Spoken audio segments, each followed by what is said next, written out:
I first became interested in the Irish experience of the Great War about 10 years ago, towards the end of my undergraduate degree.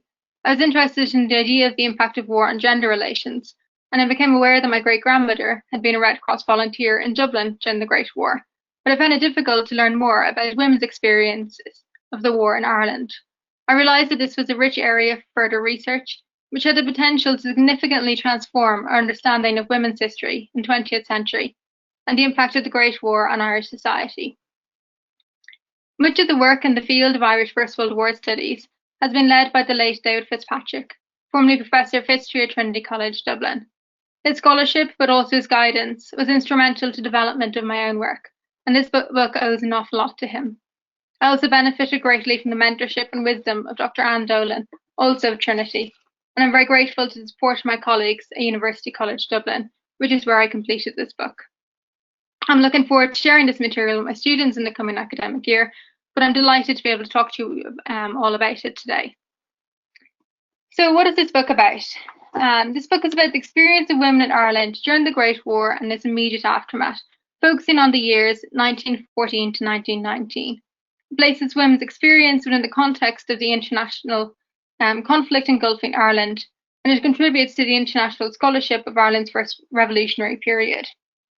It takes a thematic approach to interrogate the ideas of gender emancipation and explore the extent of the war's impact on women's everyday lives in Ireland. When the war broke out in August 1914, many women in Ireland felt some relief, realising that it offered a chance to escape civil war on the island of Ireland over the issue of home rule. They recorded in their diaries their confusion and their bewilderment at the rapid pace of change, their little concept of the toll that the war would take, and how much would have changed by the time peace was finally restored 4 years later. An estimated 206,000 Irish men voluntarily served in the British Army during the war, and they're encouraged to do so by posters such as these, and one of which, the one for the glory of Ireland, Will You Go or Must I, was adapted for use in the cover of the book. In a parallel service, thousands of Irish women became involved in activities to support the war effort. They hoped that the war service might bring about some reconciliation between divided communities, seeking fulfillment from their restricted domestic lives, or simply hoping to find some means of alleviating the inevitable suffering. This mobilisation took many forms, including nursing wounded soldiers, preparing hospital supplies and parcels of comforts, undertaking auxiliary military roles in port areas or behind the lines, and producing weapons of war. In total, the war effort drew in significantly more women than the suffrage campaign or indeed the Republican movement, and it created new roles and opportunities for the thousands of women already active in the sizable female unionist organisations. For most of the years 1914 to 1918, many more women in Ireland were actively engaged in activities supporting the British war effort than in resisting the state and participating in insurrections. The war's impact was felt beyond mobilisation, affecting women's household management, family relations, standard of living, and work conditions and opportunities. Women replaced absent men in the workforce. Although to a much less significant extent than Britain, they did take up new jobs in wartime and enter into previously male-dominated professions in greater numbers, including the railway industry, the civil service, and the medical profession. And they also played a very important role working in munitions factories in Ireland and in Britain. Many women were also coping with separation from their husband and attempting to manage the household alone in a time of rising inflation and food shortages. Bereavement and trauma were also common experiences on the home front in Ireland as elsewhere. The war brought greater state intervention into their lives, accompanied by societal scrutiny and policing of women's behaviour. War also had a politicising impact, most evident in the participation of women in the Easter 1916 rebellion, an insurrection which was designed to take advantage of the wartime conditions, and also 1918 anti-conscription campaign. These are both key events in Ireland's wartime experiences. The politicising effects were similarly apparent in the aftermath of the Easter Rising, when women played an essential role in fundraising and propaganda for the Republican movement, but also in the actions of the separation women during the by-elections.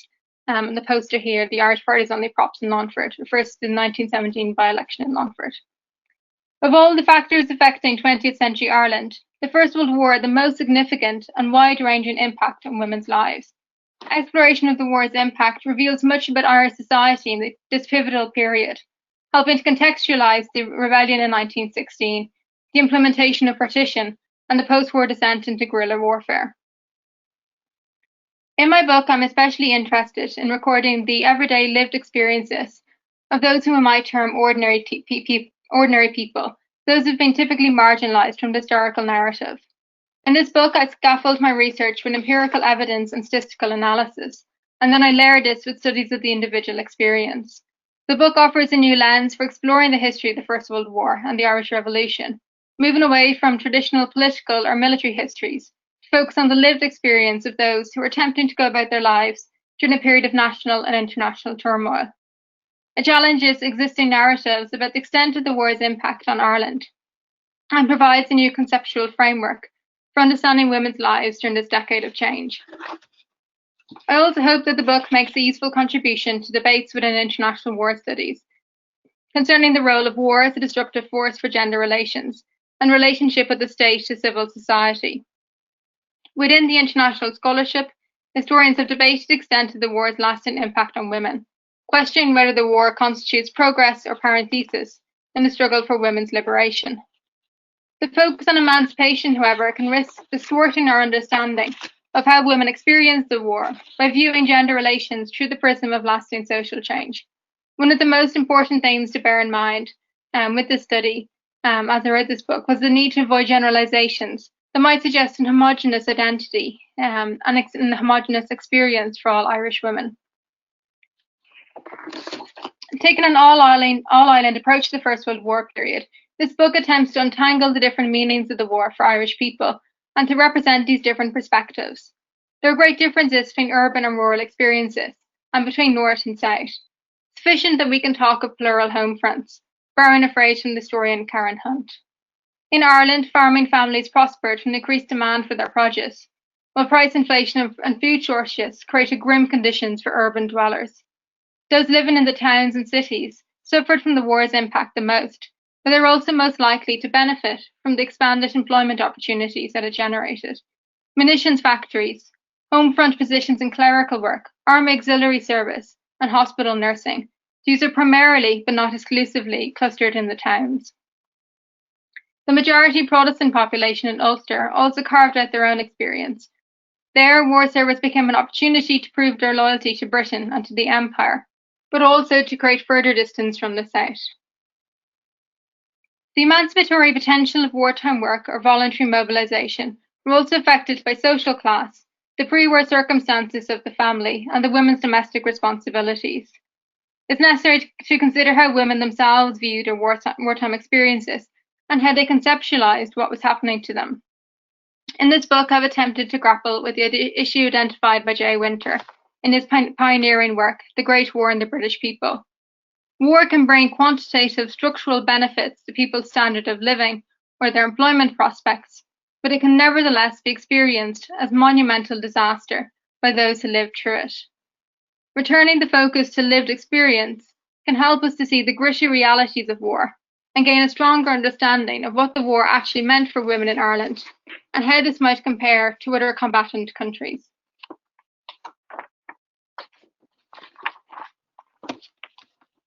This work contributes to the thriving international scholarship on gender in the war. Gender has been identified as one of the most important categories for analysing the impact of the First World War. Transnational approaches have become more common, with research increasingly seeking to move beyond national boundaries. While there's been several important transnational and comparative explorations of the home front, there remains significant value in undertaking the national study. We can learn much from digging deep as well as casting a wide net. This book focuses on the nation state through a transnational framework, altering the scales to bring in local, regional, national, and international perspectives, and placing the experience of Irish women in their wider British and global context. Ireland offers a valuable case study for investigating women's experiences during the Great War. As part of the United Kingdom, it was a full participant, albeit with significant differences from Great Britain. In a society which had been teetering on the edge of civil war in summer 1914, the impact of the European conflict in Ireland was heavily affected by the political divisions at home. Unlike Britain, Ireland did not experience aerial bombardment, although civilians in Dublin did endure the shelling and the besieging of their city during the 1916 Easter Rising. Most importantly, conscription was not implemented due to the tense political situation. This significantly affected the extent and the type of the war's impact for Irish women. Ireland's home front and battlefront were interconnected in different ways from the rest of the United Kingdom. This political background makes it particularly interesting for exploring the mobilisation process and the diverse factors which affected women's war service. The need for remobilisation in the second half of the war takes place not only in the context of war weariness, which is prevalent all across Europe, but also in the aftermath of armed insurrection in Ireland's capital city. In this book, I highlight how societies became pulled into the vortex of war, despite domestic political crises, and even without conscription, particularly high recruitment rates or the experience of bombardment. War could nevertheless have a transformative effect on society and gender identities. This examination of women's lives is pieced together using a diverse range of primary sources drawn from 22 archives and libraries in Ireland and the United Kingdom.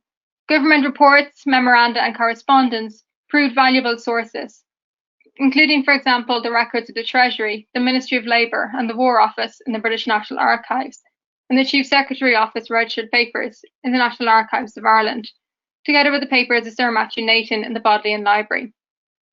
Other important records include the Wartime Papers of various organisations such as the British Red Cross, the Irish War Hospital Supply Depot, the Mothers' Union, and the Ulster Women's Unionist Council. And the image you can see here in the background is actually a membership record from an Irish person who served with the British Red Cross. The book also makes use of 40 contemporary newspapers and periodicals from Ireland and Britain to assist with the history from below approach. I made particularly extensive use of the Lady of the House magazine and the Irish Citizen, Ireland's suffrage newspaper. I have also used sampling methods to examine the experience of war workers, drawn on the membership records of Irish women who served the British Red Cross and the Women's Army Auxiliary Corps. This made it possible to uncover the participation and the experience of a much wider range of women, and to interrogate assumptions regarding the class and the religious profile of war workers. Uncovering the individual experience is important, and the book draws upon diaries, personal correspondence, and memoirs.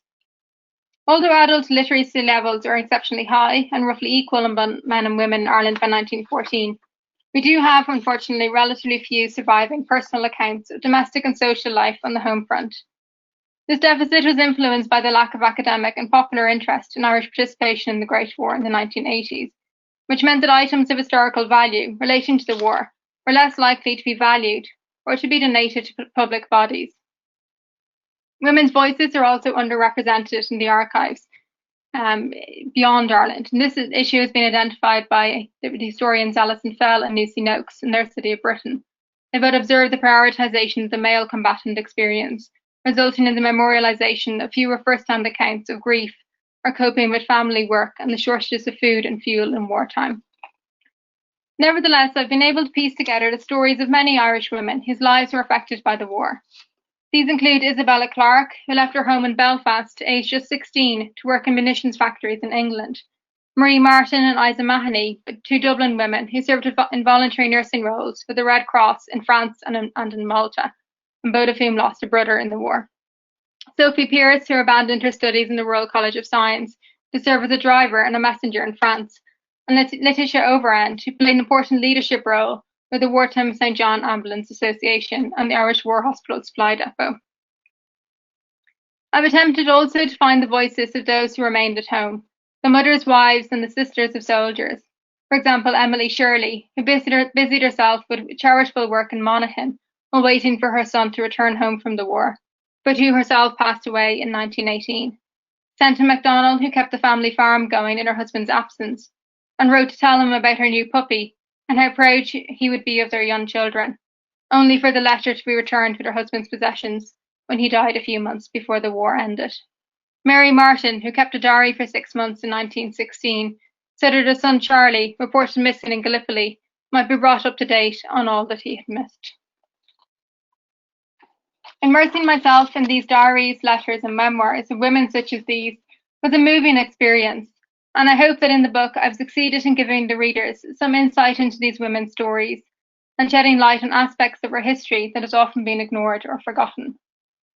Drawn on these sources, the book explores the core areas in which the war affected women in Ireland: mobilisation for the war effort, domestic and family life, social morality, employment opportunities, politicisation. The book is structured thematically with chapters outlining these various strands, with the exception of the final chapter, which examines women's experiences of demobilisation in the 12 months following the 1918 armistice.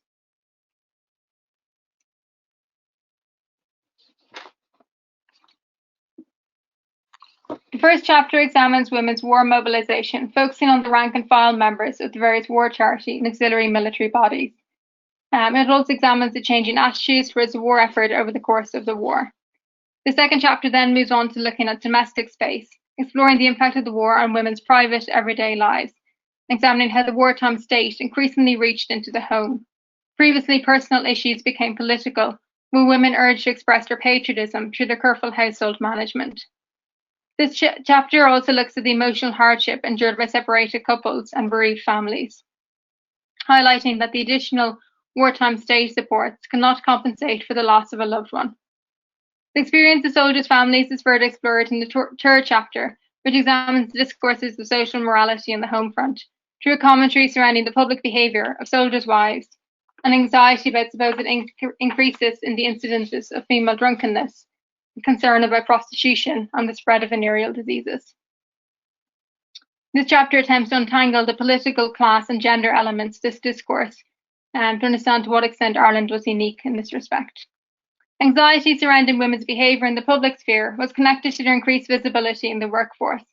The fourth chapter examines the impact of the war on women's paid employment in a range of sectors, including agriculture, domestic service, clerical work, munitions, and the medical profession.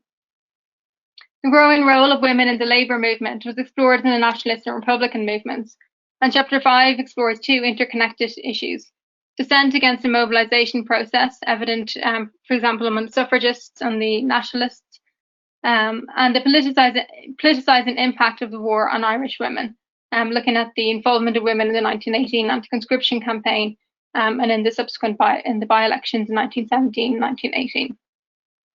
Chapter 6 then explores the muted response to the armistice in Ireland, the impact of demobilisation and the subsequent political upheaval on women, looking at the return of ex-servicemen and the impact on family and domestic life. And really it's arguing that the legacies of the war were far-reaching for many families and didn't end with the armistice in 1918. Together, these chapters provide a systematic evaluation of Irish women's lives during the Great War, considering questions such as the extent of the war's impact upon women, the degree of popular support for the war effort, and the exceptionalism or otherwise of the Irish women's war experience.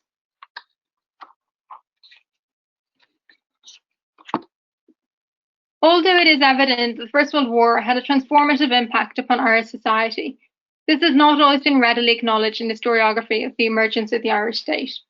I often get asked, why this book now? And surely it's already being done, because of course in the international scholarship of the First World War, gender is one of the most significant aspects of it. Academic and public interest in women's experiences in Ireland is a relatively new phenomenon. Katrina Clear argued in 2008 that Irish women remained in the historical shadow of writing about women and the Great War, echoing the late Keith Jeffreys' phrase in 2000 that the involvement of Irish women in the Great War constituted an historically hidden Ireland. Although gender remains one of the most important categories for analysing the impact of the First World War, both gender and the war have until recently been given comparatively little attention in the Irish case. In an influential article in 1967, F.X. Martin identified a national amnesia surrounding Ireland's participation in the Great War, and noted disproportionate historiographic and public attention paid to the Easter Rising. 20 years later, David Fitzpatrick noted the continuing gap in scholarship and observed that references to the war in Irish historiography tended to treat it as an external political factor of little importance in the lives of ordinary people. In 2018, Fitzpatrick altered Martin's phrase to historical aphasia, arguing that the problem was not forgetting the past, but an inability to speak or to write of the war. the participation of Irish men in the British Armed Forces, occurring in parallel to the 1916 Rising and the burgeoning Republican movement, represented unwelcome contradictions and complexities in the history of the founding of the Free State and the subsequent Republic. This narrative of national amnesia or aphasia, however, should not be overstated. Popular attitudes towards the Great War have undergone a transformation in the last 2 decades. There are numerous organisations devoted to remembering Ireland's soldiers, such as the Royal Dublin Fusiliers Association, while the National Museum's permanent exhibition on military heritage includes a section on the role of Irish men and women in the Great War.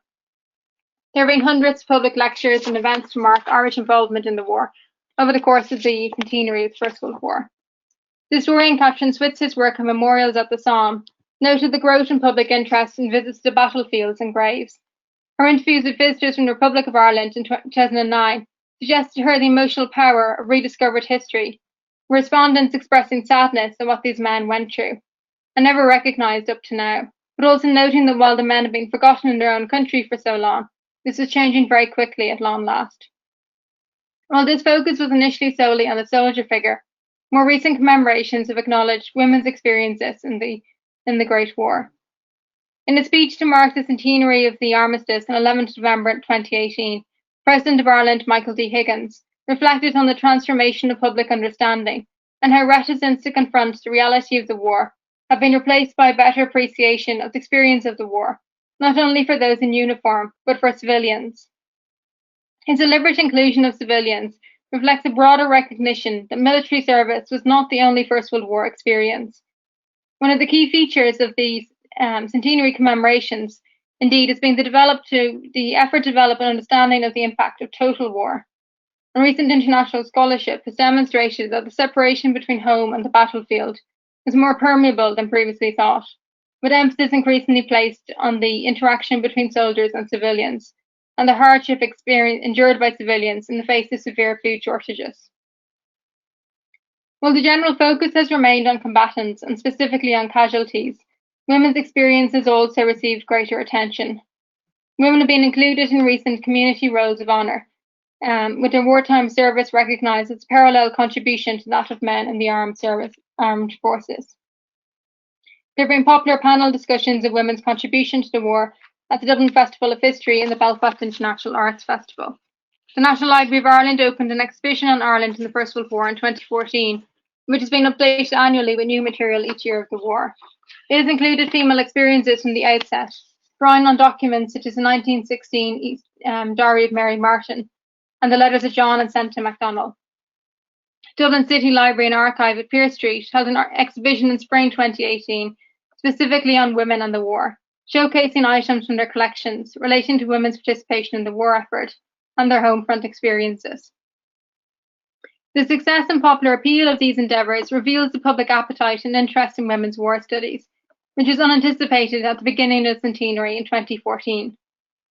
When I first began work on Irish women and the Great War in 2011, I was constantly warned that there was not enough material, and women in Ireland did not experience the Great War to any significant extent. This proved to be not true, and indeed it became clear that the war ought to be considered one of the defining events in the history of women in 20th century Ireland. By the centenary of the Armistice in 2018, it was widely accepted that any discussion of the war's impact and its legacies would include women, indicating a rapid transformation in attitudes and understanding. The scholar Una Frawley has noted that what is remembered or forgotten does not remain constant, and nor does the amount of remembrance or forgetting. This is relevance for Ireland's First World War history, which is evidently more complex than the narrative of national amnesia might suggest. While the state has had a conflicted relationship to this history, commemoration of the war has persisted in one form or another over the past century.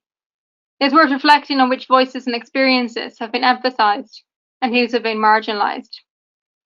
Ireland's war was not a solely military affair, with the war also having a profound and transformative impact on women's lives on the home front. The gendered nature of war commemoration and memorialisation from the outset, however, obscures this history and emphasises the combatant narrative. Women's voices are often more difficult to locate, and the few recorded memories that we have are often situated within heroic narratives centred on the emancipatory impact of the war, rather than the more mundane, but perhaps more common everyday experiences of disruption, hardship, and loss. The surge of research and public interest, prompted by the centenary of the war, has, however, led to a more nuanced focus on the experiences of ordinary people and on non-combatants, including women. For scholars working on women's lives in this period, it is rewarding and instructive to witness both the transformation of public attitudes towards women's place in the centenary commemorations and Ireland's role in the Great War. In July 1918, the Church of Ireland Gazette reflected in an article titled "The Modern Girl" on the women's emancipation movement, arguing that its fruits had ripened. The characteristic of the modern girl is the assertion of her independence, politically, economically, and spiritually, and her note is a note of interrogation. Women in Ireland, as in other combatant countries, have participated in the war effort, with their roles ranging from manager of the family budget, to nursing wounded soldiers, to producing weapons of war. Many gained new confidence and took advantage of the wartime opportunities to enter different areas of employment, even if just for the duration. However, for many, the war was a time of hardship and suffering, with bereavement and loss among the common experiences on the home front. In this book, I've attempted to tell the stories of these women, and by doing so, to offer new perspective on the history of Ireland in the 20th century. Thank you.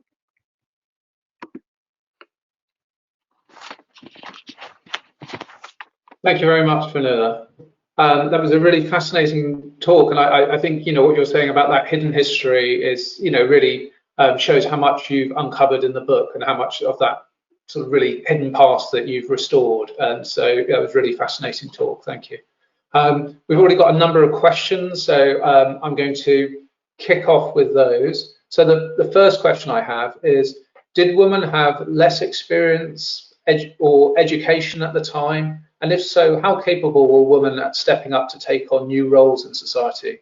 Was there any need for retraining or re-educating women? Hi, that's a very interesting question. So at the time, many women in Ireland, as in many other countries, did not continue on to second level education, and an even smaller minority of them completed third level education. The National University of Ireland had been established in 1908, and about it in Trinity College Dublin were accepting women. So the decade before the First World War broke out was a time when women were entering the public sphere in much greater numbers. Both through education and white collar work among women was an increasingly popular occupation for the middle classes.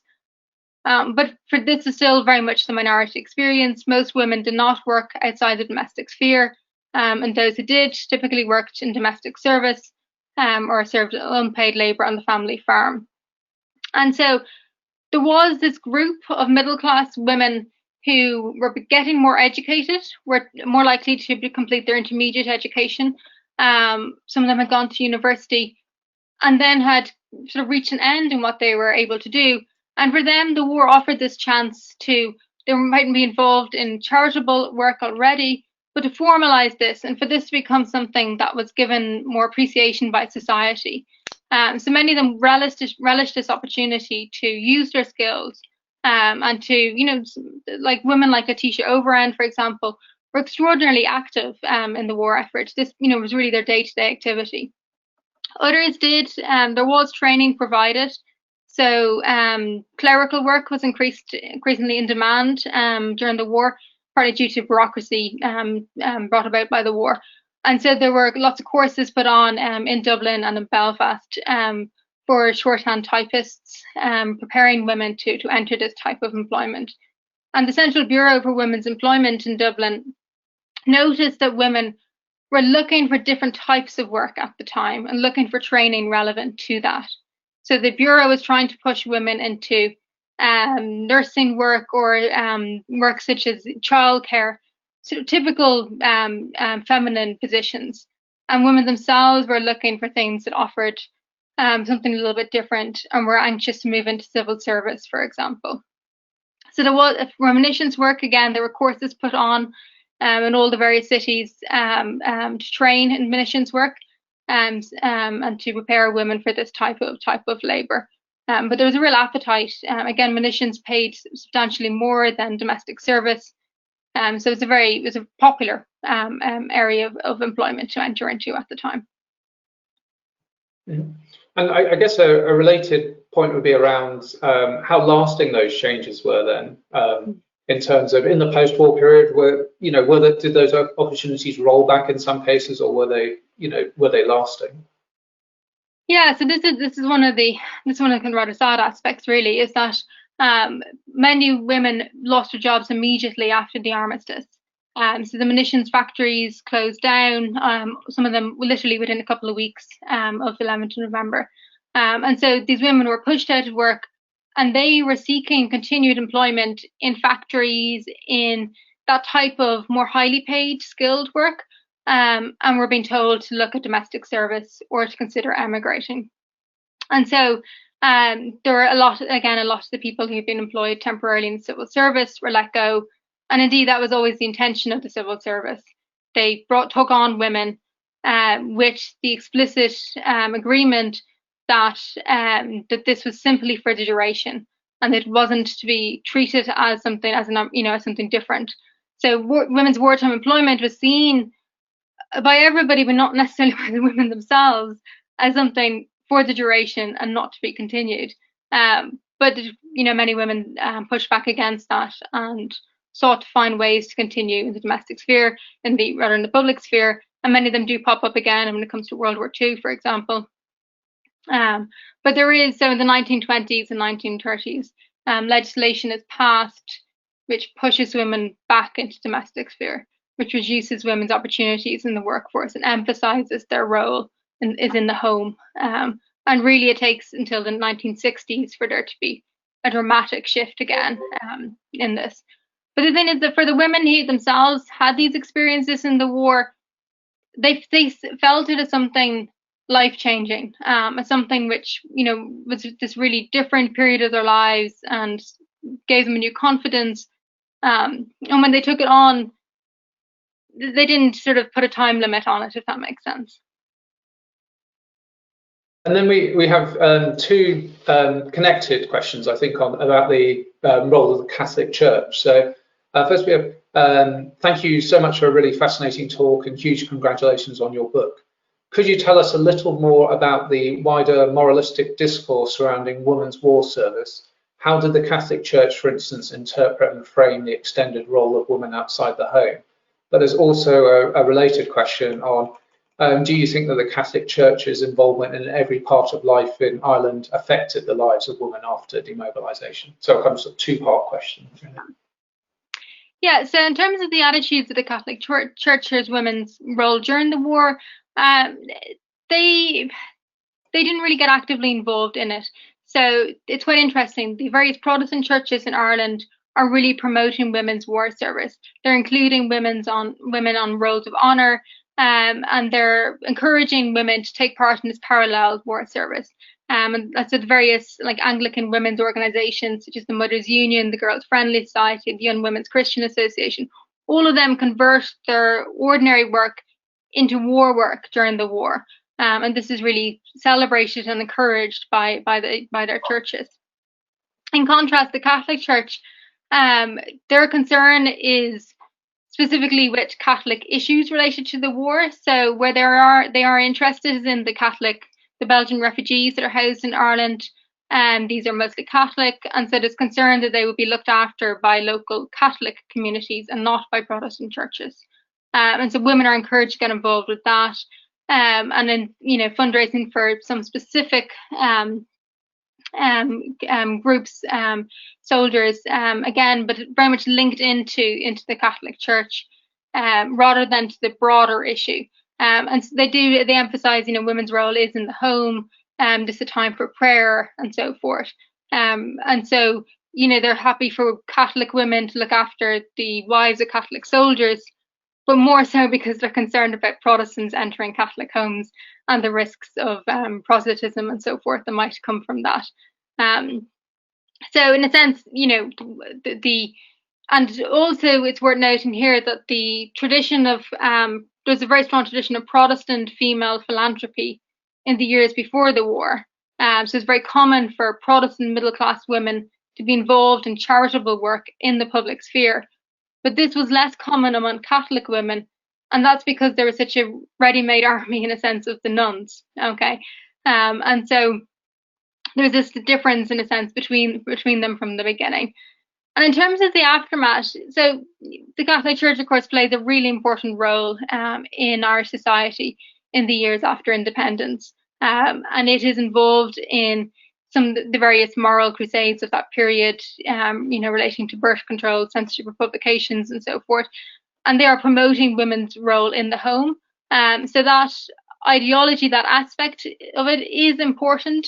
It's not though the only that sort of attempt to push women back into the home is also very apparent in Northern Ireland, for example, and it's it is also very evident coming from Protestant church leaders as well. So it is about religion, but it's also about high unemployment, general conservatism, and desire to increase the birth rate, all of these sorts of issues. As much as it is about specific Catholic ideology. Mm-hmm. And then we've got a question, so connecting to what you were saying earlier about new forms of work. So could you tell us if there is much of an increase in factory work for, it's just disappeared from factory work for women? Was it easy to get women workers for this kind of work? Yeah, so there's 5 national shell factories established in Ireland, which employ over 2,000 workers, most of whom are women. And there's a deliberate strategy to employ women rather than men for these factories, because the intent is that the government, of course, wants the men to join the armed forces. They're deliberately seeking out women for this work, and it's very popular. There's lots of women who are interested in doing it, despite, of course, the fact that munitions work carries with it very significant risks to one's health. And indeed, a munitions factory in Arklow has an explosion in 1917 where 27 people are killed. But many others experienced, health impacts from the war, from their munitions work. But there's also lots of private-run factories on the island. Up in Belfast, one of their big linen textile factories, Mackey's, converts into a munitions factory and employs hundreds of women. And again, this work is paid better than other factory work at the time, than work in the linen industry, for example, and pays much better than domestic service, and gives a lot more freedom to the employees. And of course, the trade unions get involved and they improve the conditions and the salaries for women workers. But there's demand for women workers in these factories, but in a sense, there's not enough work to go around, to the extent that women continue to travel to Britain, literally thousands of them, to work in Britain's munitions factories at the same time. And so, this is an area that is munitions factories, the arrival of one into your town is something that politicians lobby for. It's celebrated specifically as giving opportunities to women. So it's seen as a very positive thing in that sense. And another question about the role of the church. How would you characterise the role of Ireland's churches in defining the experience of Ireland's women during the war? For example, were the nursing orders of Irish nuns directed towards war service? Yeah, so nuns aren't really actively involved in the war effort to that level. There isn't, they're actively running hospitals here on the home front at the time, which from the hospitals look after wounded soldiers. But that's sort of as part of their general job in a sense. It's not something new that they are moving into at the time.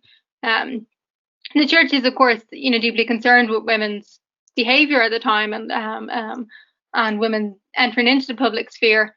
So when Cardinal during the war from Ireland remarks on the clothes that women are wearing in wartime, the glad rags and the pneumonia blouses, as he describes them, believing that women are, that becoming too modern and worrying about the sort of social morality risks of them engaging in more public behaviour.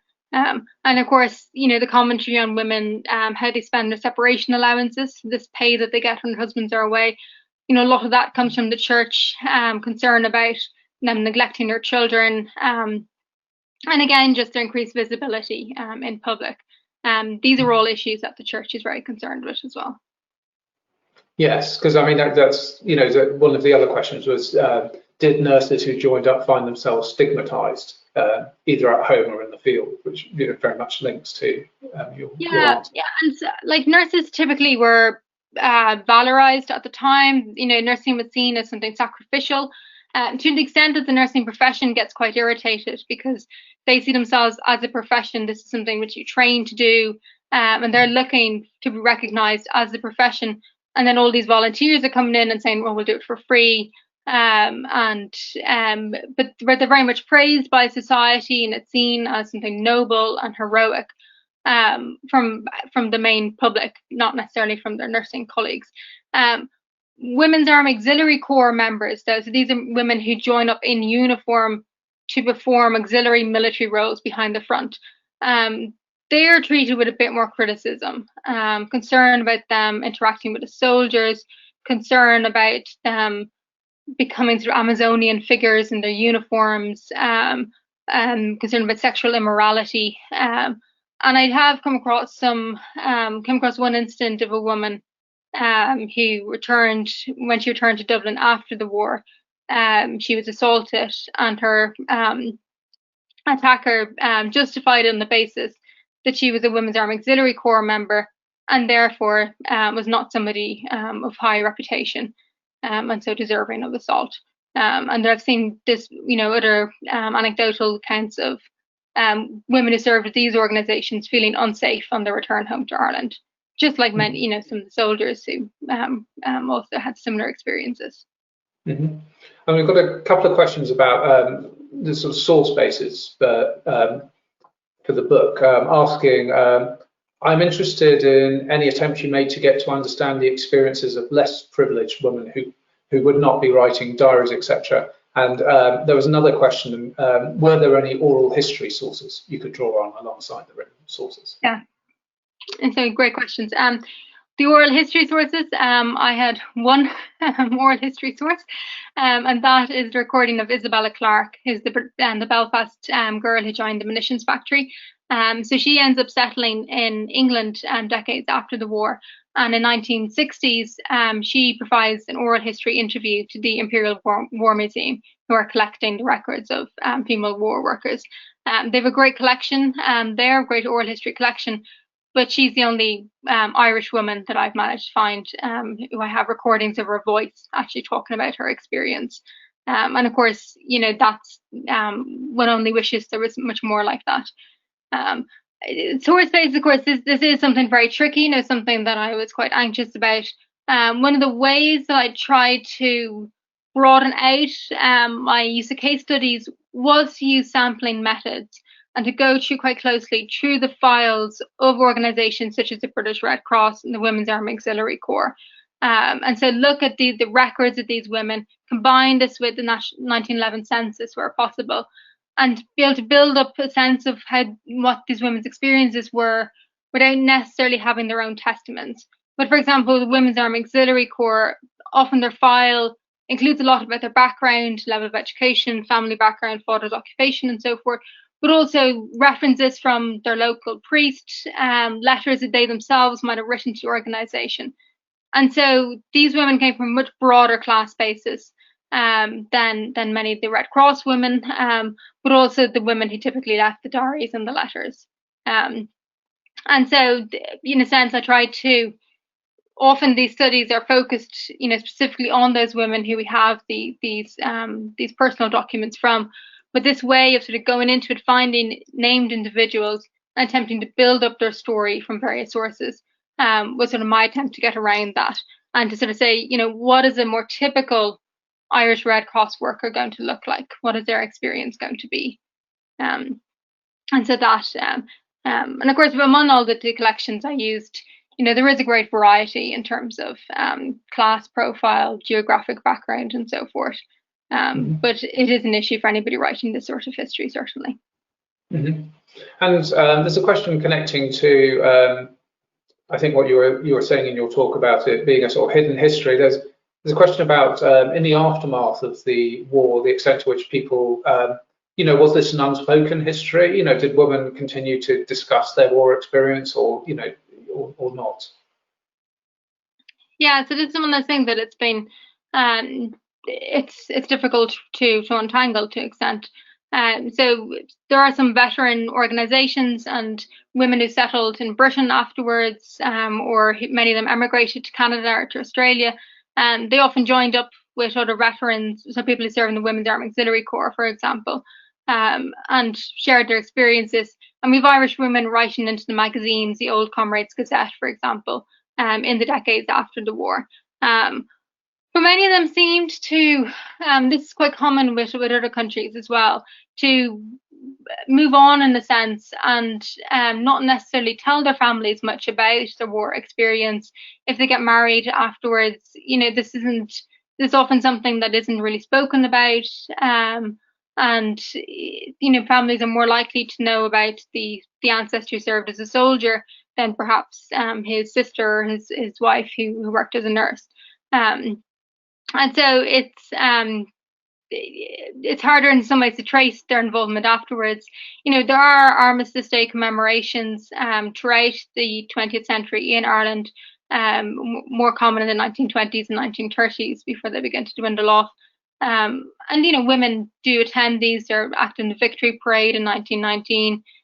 They're on some rolls of honour around the country, but they're more, in that sense, they're more involved as mourners, so representatives of the soldier dead.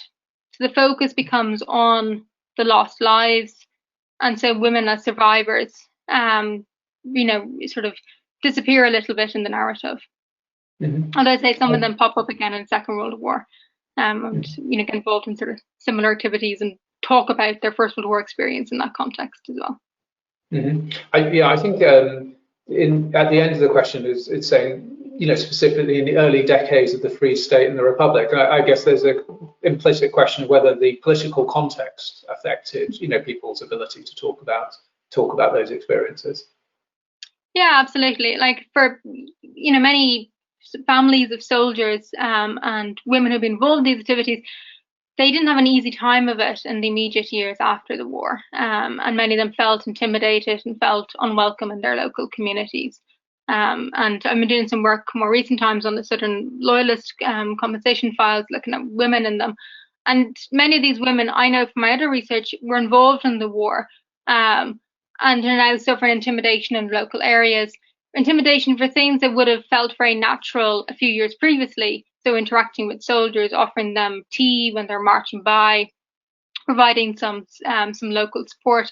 These are now suddenly the actions that give them rise suspicion and intimidation. So in a sense, in order to, many of them felt it was expedient in a sense to keep their heads down, and that talking about the war service was not necessarily going to be something that would be welcomed. And then we've got some interlinked questions around some casualties. There's a question around the incidence of casualties among women serving in auxiliary roles, and another question: were there Irish women casualties in the war, or women who were injured, working in sort of armaments factories? So I've uncovered about almost 50 women who died on war service, who were considered to be on active service when they passed away, and these are mixed. So there's some nurses who die of illness while serving in hospitals close to the front. They pick up various infections and they pass away, and that's considered to be a death on active service. Others are killed when their ships are torpedoed. Many of them die in the Leinster mailboat tragedy in September 1918. And again, if they are travelling to work or accompanying wounded soldiers, again, that's counted officially as a death on active service.